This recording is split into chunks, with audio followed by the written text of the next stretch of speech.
Authorities in the West African nation of Mali say armed Islamic terrorists killed 19 people in yesterday's attack on a Radisson hotel in the capital city of Bamako. Among the victims were hotel guests from Russia, China, Belgium, Israel, and one American, 41-year-old Anita Datar, a mother of a 7-year-old boy, from Maryland. She was a global health worker who previously volunteered for the Peace Corps. After a 7-hour standoff, Malian soldiers killed both attackers, who had been holding 170 people as hostages. A group linked to al-Qaeda has claimed responsibility. Joining me now via Skype to discuss this is Wall Street Journal reporter Drew Hinshaw, who is in Ghana, just south of Mali. Drew, can you tell us what's the latest on the investigation into this attack? Well, two groups that were both allied with al-Qaeda but competed amongst themselves have taken credit for it. One is al-Qaeda in the Islamic Maghreb, which is a sort of a decade-old almost group that based in northern Mali.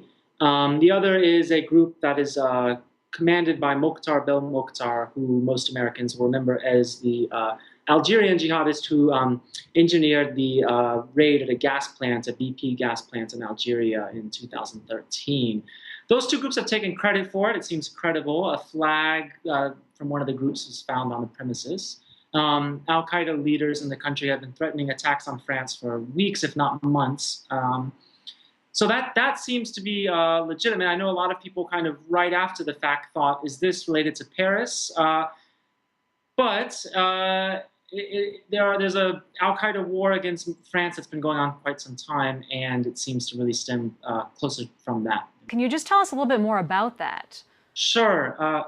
For roughly a decade, Al-Qaeda made its money in this part of the world by kidnapping European hostages. And French were a big part of that. In 2010, Al-Qaeda beheaded a French aid worker in a way that kind of foretold ISIS. Nicolas Sarkozy at the time was president of France. He lashed out and said that we're at war with Al-Qaeda, and Al-Qaeda responded that we're going to take you to the gates of hell, and there was this kind of propaganda back and forth. In 2012, Al-Qaeda conquered the north of Mali, which is a huge, vast terrain. And in January 2013, France intervened to try to stop that, to try to rescue small towns like Timbuktu from the control of Al-Qaeda militants. Ever since then, the French have been tracking jihadists and killing quite a lot of them with airstrikes.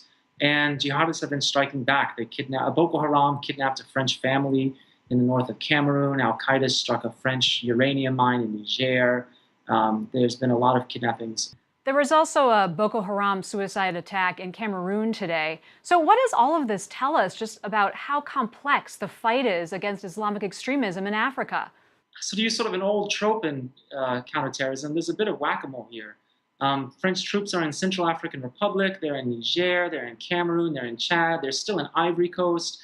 There's a long-standing base in Senegal. They're all over the north of Mali, which is the size of France. The country as a whole is twice the size of France. This is a huge, vast distance, and it's really hard for me to see how France or even a small number of Western countries can police the world's largest desert. Drew Hinshaw of the Wall Street Journal, thank you so much for joining us. Thank you, too.